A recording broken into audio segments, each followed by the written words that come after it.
సత్య చాలా కోపంగా మహదేవయ్య దగ్గరకు వచ్చి, "నేను క్రిష్ అసలు తండ్రి ఎవరో తెలుసుకోవాలనుకుంటున్నాను. మీరు ఎక్కడ పూడ్చిపెట్టారో ఆ నిజాన్ని మళ్ళీ అక్కడి నుండే వెలికి తీసి మొదలుపెడతాను" అని చెప్పేసైతే అంటూ ఉంటుంది.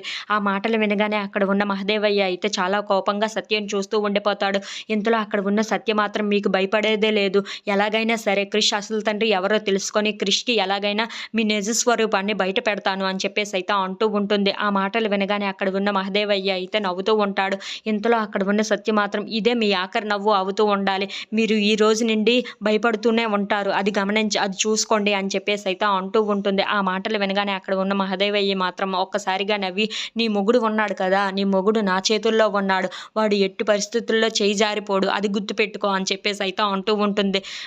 "నువ్వు ఎక్కడికి వెళ్ళినా సరే నీ చేతుల్లో నుండి చేయి జారిపోయే అవకాశం ఉంది. అది గుర్తుపెట్టుకో" అని చెప్పేసైతే అంటూ ఉంటాడు. ఆ మాటలు వినగానే అక్కడ ఉన్న సత్య మాత్రం చాలా కోపంగా, అది ఎట్టి పరిస్థితుల్లో జరగదు. ఎందుకంటే క్రిష్ నా చేతుల్లో ఇప్పటిదాకా ఉన్నాడు. అలాగే నా ప్రేమతో నేను కట్టుకున్నాను.